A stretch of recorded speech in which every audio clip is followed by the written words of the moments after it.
पूर्व दर्जा प्राप्त राज्य मंत्री और भारत रत्न पंडित गोविंद वल्लभ पंत की जयंती के समारोह पर उत्तराखंड के मुख्य संयोजक और वरिष्ठ बीजेपी नेता गोपाल रावत ने कहा कि आने वाली 19 तारीख को होने वाले मतदान में कांग्रेस पार्टी का सूपड़ा साफ हो जाएगा और कांग्रेस प्रत्याशी की जमानत भी जब्त हो जाएगी, जबकि बीजेपी प्रत्याशी अजय भट्ट बंपर 6 लाख से अधिक वोटों से जीत दर्ज करेंगे। बता दें कि गोपाल रावत हाल ही में कांग्रेस छोड़कर बीजेपी में शामिल हुए हैं और वो हरीश रावत के करीबी माने जाते थे। उन्होंने कहा कि कांग्रेस एक डूबती हुई नाव है जिसे सभी लोग छोड़ रहे हैं, जबकि बीजेपी उगते हुए सूर्य के समान है जिसे आज सभी लोग नमस्कार कर रहे हैं।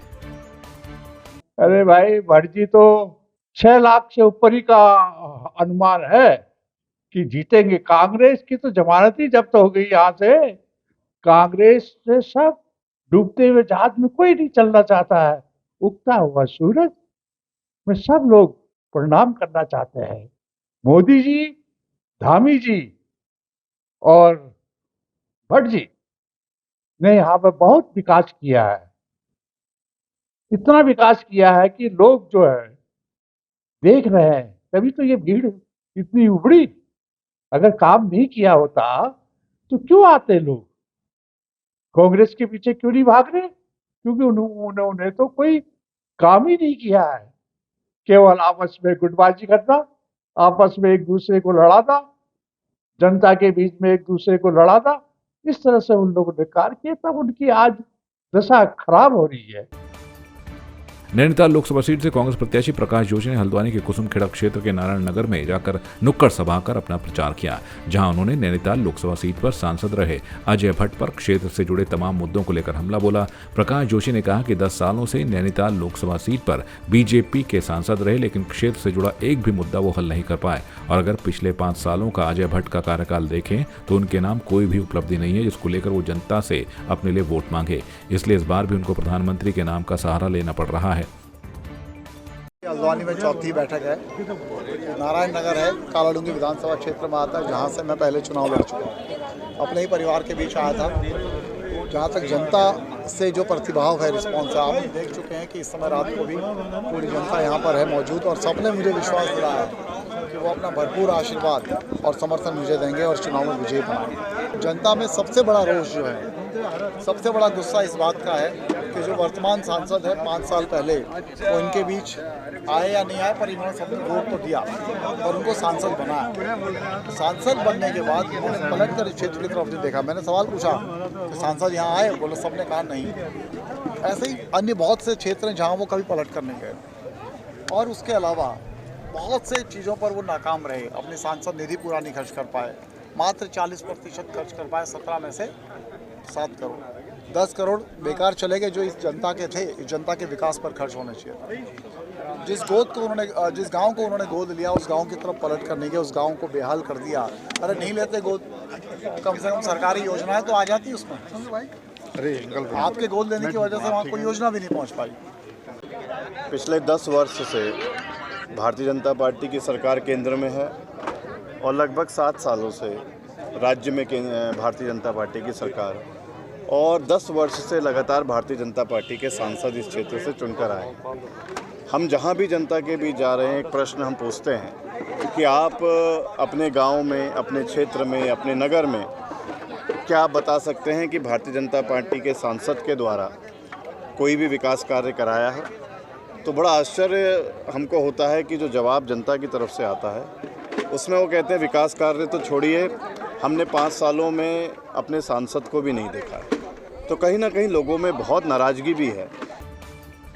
अल्मोड़ा में मतदान प्रतिशत को बढ़ाने के लिए जिला magistrate Vineet Tomar, sweep nodal और मुख्य विकास अधिकारी आकांक्षा कोंडे के निर्देशन में स्वीप टीम जगह जगह मतदाता जागरूकता अभियान चलाए हुए है।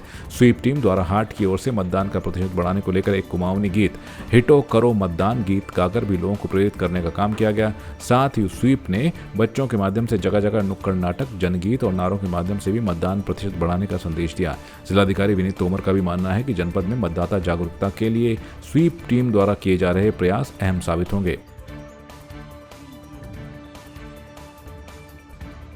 पौड़ी जिले में बीती देर शाम को घात लगाए गुलदार ने श्रीनगर के शेरकोट गंगनाली वार्ड नंबर 5 में एक 7 वर्षीय बच्ची पर हमला कर उसे घायल कर दिया। रेंज अधिकारी ललित मोहन सिंह नेगी ने बताया कि घायल बच्चे को श्रीनगर बेस अस्पताल में भर्ती करवाया गया, जहां से उसे ऋषिकेश एम्स के लिए रेफर कर दिया गया। उन्होंने बताया कि घटना के तुरंत बाद क्षेत्र में पिंजरा लगाया गया, जिसके बाद गुलदार पिंजरे में कैद हो गया। गुलदार को वन विभाग की टीम ने रेस्क्यू कर पौड़ी नागदेव रेंज लाया, जहां उसका स्वास्थ्य परीक्षण कर उच्च अधिकारियों के निर्देशों पर अग्रिम कार्रवाई अमल में लाई जाएगी। वहीं घटना से क्षेत्र में दहशत का माहौल बना हुआ है। ग्रामीणों का कहना है कि बच्चे को घर के आंगन के पास से गुलदार उठाकर ले गया था। चल मैं टाइम को नहीं देख पाया, मैं किसी दूसरी जगह में था और मुझे पत्रकारों से ये सूचना मिली कि सिरकोट में ऐसा हो गया है। तो मुझे अपने जो निकटवर्ती क्षेत्र था जहाँ से कि मुझे ये वो मिला है कि वहाँ पर ऐसी घटना हुई। जब मैंने पता किया तो तब जाके मुझे पता चला कि ऐसी जगह पे हुआ है। तो मैं तुरंत जो है अपनी जगह से सीधे उस जगह पे गया और वहाँ पे काफ़ी भीड़ भड़ाका था। लोग जो है रेस्क्यू कर रहे थे, लेकिन एक फ़ौजी होने के नाते हमें पता है कि किस तरह की स्थितियां हो सकती हैं। ऐसी स्थिति में लोग जो है सिर्फ रास्तों पे ही सर्च कर रहे थे, लेकिन रास्तों पे सर्च करने से हमें वो लड़की नहीं मिल सकती थी। इसलिए मैंने ऐसे रास्तों को चुना जो रास्ते थे ही नहीं। और जब मैंने उन रास्तों पे मैं गया तो वो लड़की मुझे जो है एक झाड़ी के बीच में मिली।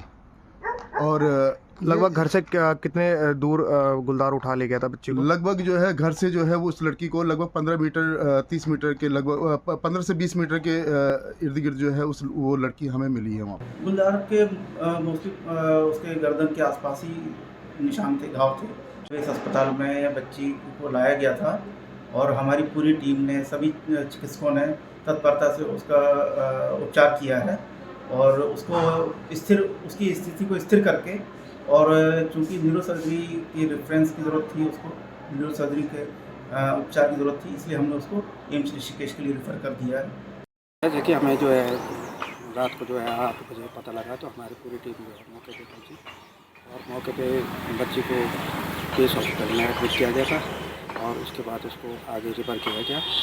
उसके बाद उसको ऋषिकेश एम्स में ले गए हैं और हम लोगों ने तत्काल मतलब मौके पे जाके जो है घटनास्थल के समीप पिंजरा लगा दिया और जो है आज सुबह जो है उसमें गुलदार पिंजरे में कैद हो गया। ये गुलदार तो मतलब लगभग 100% कहा जा सकता है, क्योंकि मतलब जो है घटनास्थल पर दोबारा जरूर आता है, इसीलिए जो है ये तत्काल वहाँ पे पिंजरा लगा दिया गया था। तो जिससे मतलब जो है ये जल्दी पकड़ में आ गया। पिंजरा लगाया गया था, उसी पिंजरे में हम गुलदार को लेकर रेस्क्यू करके पौड़ी रेंज ऑफिस में जो है क्षेत्र में तो लगातार गश्त रहेगी, रात्रि गश्त की जाएगी और लोगों को सचेत किया जाएगा।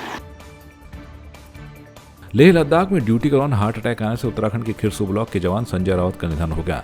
सैन्य सम्मान के साथ जवान के पार्थिव शरीर का पैतृक अलकनंदा घाट पर अंतिम संस्कार किया गया। इस दौरान बड़ी संख्या में लोग जवान को अंतिम विदाई देने के लिए पहुंचे। संजय राउत को गार्ड ऑफ ऑनर दिया गया। संजय राउत अपने पीछे 5 साल की बेटी और 6 महीने के बेटे को छोड़ गए हैं। संजय राउत पौड़ी जिले के खिरसू ब्लॉक स्थित कुसली गाँव के रहने वाले थे।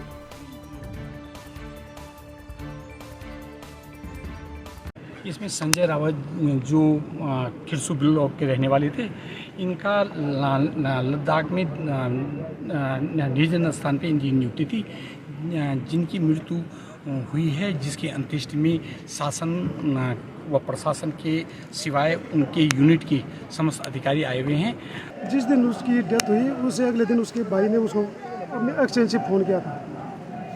उसने बोला था कि भाई मैं कल 2-4 दिन में मैं 10-11 तारीख तक मैं घर पहुंच जाऊंगा और गांव में शादी है। उसके भाई ने बोला कि चल अगर तब तक 2 महीने छुट्टी है तब तो हो सकता है मैं भी आ जाऊँ। बस उसके भाई ने मेरे को यही बताया। उसका भाई भी छुट्टी नहीं आ पा रहा, उसको वहाँ भी रास्ता बंद है, उसको कोई छुट्टी नहीं मिली अभी। आपकी इस पर क्या राय है, हमें कमेंट कर जरूर बताएं। इसके साथ ही आप हमारे YouTube चैनल को सब्सक्राइब कीजिए। आप हमें Facebook, Instagram, Twitter और कू ऐप पर फॉलो भी कर सकते हैं। और संवाद 365 के साथ एक क्लिक में जुड़ने के लिए डाउनलोड कीजिए संवाद 365 ऐप।